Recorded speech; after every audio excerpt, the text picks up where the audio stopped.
Now I'm going to give you some reviews on the apps on this thing. You might have already checked my previous video on the pre itself. If not, go check it out, because I'm going to try and avoid going over the physical device on this one now, on this series of videos. One of the things I'm going to go through is, I can't think of it, contacts program. I've found that the contacts themselves, it's a little odd. How it works is, when you go through and you set up the device initially, you have to create a Palm profile. That profile will store your contacts. They're on your phone as well, as like a cached version is the best way I can describe it. It caches it on your phone, but they're primarily stored in your Palm profile. You can go through and set up another profile with Google, or if you already have one, the Google profile, put that in there, Facebook. That way all of your contacts from Google or Facebook show up in your phone as well. Pretty cool. But if you have, let's say, someone in your Palm profile, someone has a Google profile, and someone has a Facebook profile, there's something pretty cool that it does. I'm going to see if I can find one. I'm trying to cover up some information here. As you can see, it's got two listings there. You can't really make it out, but one's a Google icon, one's the little Palm icon. You go on through and can add additional profiles. You got this thing here that says link more profiles. You can click on that and add, a Facebook profile form, or whatever else you might have going on for that person.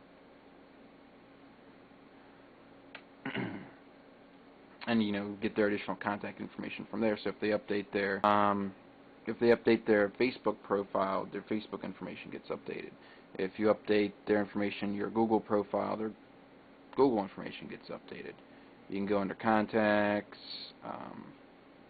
contacts, preferences, and accounts, and you can actually force it to sync now. So if there's updates that aren't showing up, or you want to make sure you got the latest, you can sync it. You can add additional accounts, like I said, Exchange, Facebook, Google, Palm. You have to have in here if you want it or not. You can't get rid of it. When you go through, have your phone contacts imported from your old phone to here, to your new phone. If they do in the store, they're going to import them to your Palm profile. I wasn't happy about that, because I had to go through and remove all the settings for that. So that's why I had a couple of duplicates like you saw before.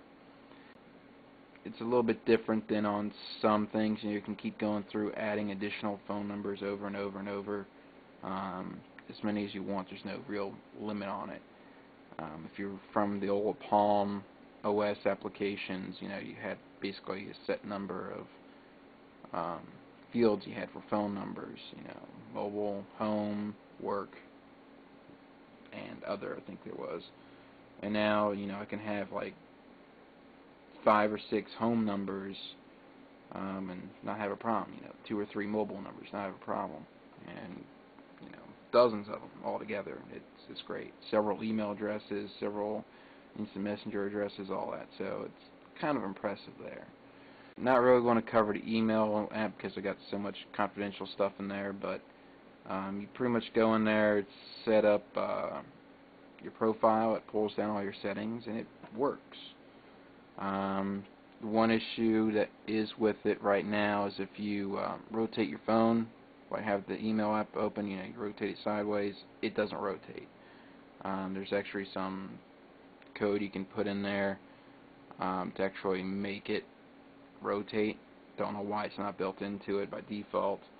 You can also root your pre and change it manually, so it automatically does it. You can go through, zoom in, zoom out. I'll just go to their website. I know it works fine on here. That's the first page I went to. It's extra on my site. I know my site works fine. So I'll have to figure it out later. But you know, you can do this whole zoom in. You know, you can make a nice big, you know, pinch together, zooms out. Something I found is, let's say you're trying to use this phone one-handed. You go to a web page. I can't read that. It's not the phone, I mean, not the camera.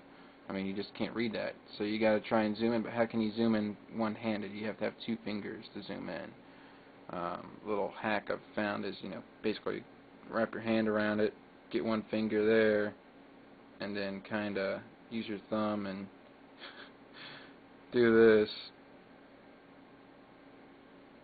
And yeah, it zooms in eventually. I mean, if you're got your hands full and you kinda need to do it, you know, you can kind of zoom in, and as you can see, it's zoomed in. It's not the best way to do it, but I wish they had like a way so it remembered your zoom level for each page, or even had like a little button up here to kind of, you know, you could tap to zoom in, or even down here would be better. I found that form fields such as the browse, if you try to go to a site that lets you browse your computer to upload a picture or something, they don't have that on here. If you have a browse, or not sure really what that form field's called, file form field, they just don't show up. There's no browse button. You can't browse the device to upload pictures or anything like that. Hopefully they put that in a later release, but I'm guessing it's to prevent you from using some stuff on your phone. Wouldn't be surprised. Music application. If you have iTunes, you're going to have to sync your music with iTunes, your iPhone with your pre with your iTunes. You can manually copy files over. It's ugly, it works, but seriously, just use iTunes. It works far, far better. You can buy music via the Amazon MP3 store.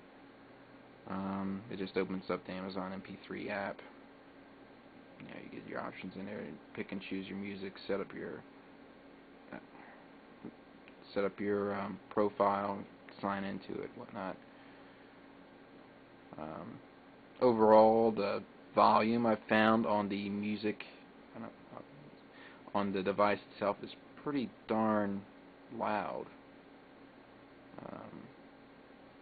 Come on.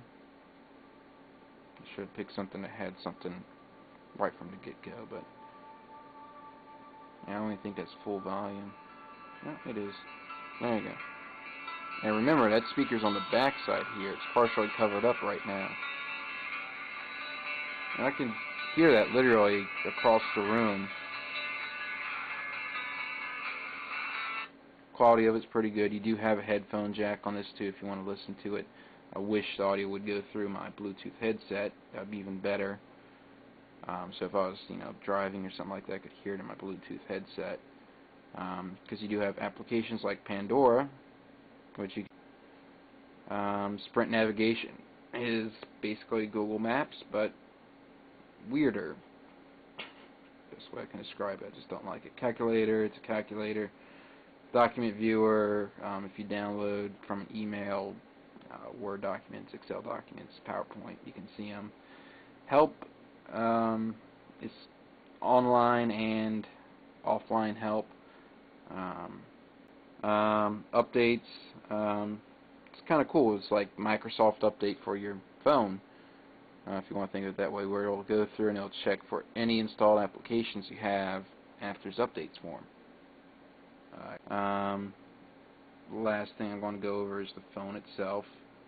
If I go under preferences for it, because I don't know if any other phones have done this, but it's the first phone I've ever had where I've had this option.